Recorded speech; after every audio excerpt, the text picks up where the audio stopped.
जय Shri Krishna, Radhe Govind. Welcome back to Kanhamrit. तो आज हम बात करने वाले हैं एकादशी के बारे में। तो एकादशी तिथि से आप क्या समझते हो? एकादशी तिथि का अर्थ सिर्फ भूखे रहना या फिर व्रत करना ही नहीं होता है। एकादशी पर हम करते हैं उपवास। तो उपवास का अर्थ है उप यानी समीप, और वास का अर्थ है रहना, समीप रहना। अब किसके समीप रहना? तो एकादशी तिथि को हरिवासर भी कहा जाता है। तो हमें हरि के समीप रहना है, भगवान श्री हरि विष्णु के, राधा गोविंद के समीप रहना है। अब कुछ लोग यहाँ पे प्रश्न करते हैं कि क्या हम दिन भर भगवान के पास ही बैठे रहें, बाकी सारे काम छोड़ दें? तो देखिए, ऐसा नहीं है। समीप रहने का अर्थ है कि मन से आपको भगवान के समीप रहना है। यहाँ पर शरीर से समीप रहने की बात नहीं हो रही है। मन से आप कैसे समीप रह सकते हो? आप भगवान के नामों का जप कर सकते हो, भजन कर सकते हो, कथा कर सकते हो, संकीर्तन कर सकते हो, और जो भी आप चाहे कर सकते हो, लेकिन मन से करना है। जरूरी थोड़ी ना है कि पूरा टाइम मंदिर में ही बैठना है या मंदिर ही आपको जाना है। आपको मन से इस दिन भक्ति करनी है। तो इस वीडियो में हम जानेंगे पवित्रा एकादशी के बारे में, जिसे कि पुत्रदा एकादशी या फिर पवित्रोपना एकादशी भी कहा जाता है। तो इस एकादशी का क्या महत्व है, कैसे करनी है, कब करनी है, सभी कुछ विस्तार से जानेंगे। तो अगर आप हमारे चैनल पर नए हो और अब तक चैनल को सब्सक्राइब नहीं किया है, तो सब्सक्राइब करके बेल आइकन प्रेस कर दीजिए, ताकि इसी तरह की इंफॉर्मेटिव वीडियोस आपको मिलती रहें और भक्ति में आगे आप बढ़ते रहें। और अगर वीडियो पसंद आती है तो लाइक और शेयर जरूर करिएगा। तो आइए शुरू करते हैं।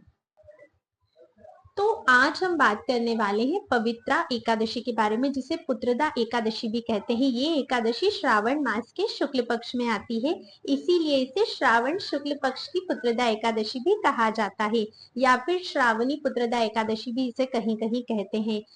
तो सबसे पहले ये जानते हैं कि एकादशी हमें इस बार करनी कब है। तो इस बार एकादशी 16 अगस्त दिन शुक्रवार को करनी है, और एकादशी तिथि जो है वो 15 अगस्त सुबह 10:26 पे शुरू हो रही है, और इस तिथि की समाप्ति होगी 16 अगस्त के दिन 9:39 पे। तो क्योंकि हम लोग उदया तिथि के अनुसार एकादशी करते हैं, इसलिए हमें एकादशी करनी है 16 अगस्त दिन शुक्रवार को। अब पुत्रदा एकादशी या पवित्रा एकादशी इतनी इंपॉर्टेंट क्यों है, इसका क्या महत्व है? तो देखिए, इस एकादशी को करने से आपके सभी पापों का नाश होता है। और इस एकादशी का जो अत्यधिक महत्व है वो इसके नाम से ही समझ में आता है, पुत्रदा एकादशी या पवित्रा एकादशी। ये आपको पवित्र बनाती है, और जिनके यहाँ पर संतान नहीं है, जो दंपति संतान के इच्छुक है, उन्हें ये एकादशी व्रत अवश्य करना चाहिए, जिससे कि उन्हें संतान की प्राप्ति हो सके। जैसा कि आप नाम से ही समझ सकते हो। तो जिन्हें भी संतान चाहिए, उन दोनों पति पत्नी को ये व्रत निर्जल निराहार करना होता है, और इस व्रत को भगवान श्री हरि विष्णु को समर्पित करना है, यह कामना करते हुए कि उन्हें संतान की प्राप्ति हो। तो देखिएगा कितनी दिव्य संतान आपके यहाँ पर जन्म लेती है। तो अगर आप संतान के इच्छुक है, तब तो ये व्रत अवश्य करिएगा। इधर उधर भटकने से, डॉक्टर से चेकअप्स करवाना, इन सारी चीजों में ना पड़कर आप अपने धर्म पर भरोसा कीजिए, भगवान श्री हरि पर भरोसा कीजिए, और इस एकादशी को पूरी निष्ठा के साथ पालन कीजिए। आपको संतान सुख की प्राप्ति अवश्य ही होगी। अब जानते हैं कि इस एकादशी पर जिन्हें संतान नहीं चाहिए, उन्हें क्यों करनी है। तो देखिए, एकादशी तो हम सभी को करनी है।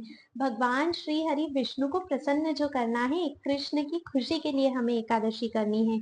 तो अगर आप इस एकादशी को पूरी निष्ठा के साथ करते हो, पूर्ण समर्पण के साथ करते हो, तो आप भी अपनी भक्ति में बहुत अधिक आगे बढ़ोगे, और भगवान श्री कृष्ण को तो प्रसन्न जरूर करोगे, क्योंकि ये चातुर्मास में से एक एकादशी है। चातुर्मास की सारी ही एकादशी हमें निष्ठा पूर्ण करनी है, तो इस एकादशी का पालन आपको अवश्य ही करना है। अब जानते हैं कि एकादशी करनी कैसे है। तो अगर मैं शास्त्रों की बात करूं, तो एकादशी व्रत जो रहता है वो 3 दिन का रहता है, ये सिर्फ एक दिन का नहीं रहता। अब 3 दिन का कैसे रहता है? तो दसवीं, एकादशी और द्वादशी, इन तीनों तिथियों को मिलाकर हमारा एकादशी व्रत पूर्ण होता है। तो दसवीं के दिन आपको क्या करना है? दसवीं के दिन हो सके तो एक ही समय भोजन कीजिएगा, जो आप दोपहर में करिएगा। अगर नहीं पॉसिबल हो पाता है, तो आप शाम को भोजन ले सकते हैं। कोशिश करिए कि सूर्यास्त के पहले भोजन करें। अगर यह भी संभव नहीं है, तो सूर्यास्त के बाद अगर कुछ खा भी रहे हैं, तो वो भोजन हल्का होना चाहिए। कुछ भी भारी भोजन नहीं होना चाहिए, क्योंकि जब हम भारी भोजन करते हैं, तो हमारे शरीर को उसे डाइजेस्ट करने में बहुत ज्यादा टाइम लगता है, और हमारे शरीर में आलस्य भी रहता है। अब क्योंकि दूसरे दिन हमारा एकादशी का व्रत है, तो हमें आलस बिल्कुल नहीं करना है, और हमें एनर्जी की भी आवश्यकता है। तो तो इसीलिए 10वीं तिथि के दिन आपको हल्का भोजन करना है। अब एकादशी पर ब्रह्म मुहूर्त में उठना है। स्नान आदि कार्यों से निवृत्त होकर आपको भगवान की पूजा अर्चना करनी है, भगवान की मंगला आरती करनी है। अब मंगला आरती करने के बाद तुलसी देवी की पूजा करनी है, तुलसी देवी को दीप दिखाना है। अच्छा, इस दिन तुलसी देवी को जल नहीं चढ़ाना है, क्योंकि तुलसी महारानी हर एकादशी व्रत निर्जल करती है, तो उन्हें आप 10वीं को ही पर्याप्त मात्रा में जल चढ़ा दीजिए।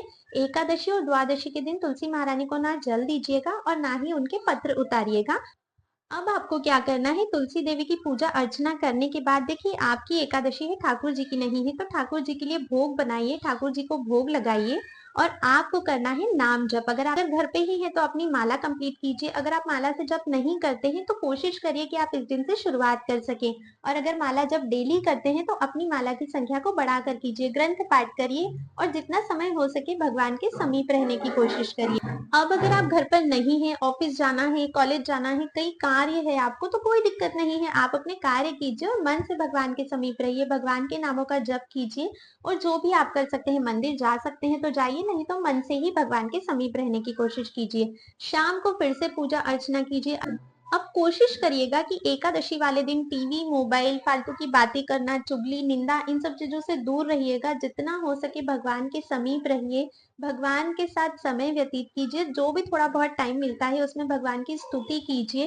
रात को हो सके तो जागरण करना है आपको। रात में आप ना सोए तो ज्यादा बेहतर होगा और अगर नहीं पॉसिबल होता है तो 12 बजे तक तो आप एटलीस्ट जागरण कीजिए, क्योंकि एकादशी की रात सोने के लिए नहीं होती है। उस दिन जागरण करके श्री हरि का भजन किया जाता है। अगर हम प्रसाद की बात करें कि अगर हमारा व्रत है तो हमें क्या खाना चाहिए, तो अगर आप कर सकते हो तो निर्जल कीजिए, क्योंकि ये बहुत ही इंपॉर्टेंट है। चातुर्मास की एकादशी है, बहुत फलदायी एकादशी है, कर सकते हो तो निर्जल करो। अगर नहीं कर सकते हो तो दूध या फल पे कर सको तो वो करो। अगर दूध या फल पे भी नहीं कर सकते हो तो फिर आप एकादशी प्रसाद ले सकते हो। और कोशिश करना कि साबूदाना को अवॉइड करें, साबूदाना एकादशी वाले दिन नहीं खाना चाहिए। तो जो भी आपके शरीर का सामर्थ्य है उस हिसाब से आपको एकादशी प्रसाद ग्रहण करना है। अब द्वादशी पे क्या करना है, व्रत का पालन कैसे करना है, कब करना है, इस पर मैं एक सेपरेट वीडियो बनाऊंगी जो इस वीडियो के बाद आएगा, तो आप उस वीडियो को भी अवश्य देखिएगा। और एकादशी की जो कथा है वो भी आपको मेरे चैनल पे मिल जाएगी, उसकी भी मैं वीडियो डालूंगी। तो एकादशी व्रत वाले दिन कथा भी अवश्य ही सुनिएगा। दिन भर में जब भी आपको टाइम मिलता है आप कथा सुन सकते हैं। तो आज की वीडियो में बस इतना ही था। राधे राधे।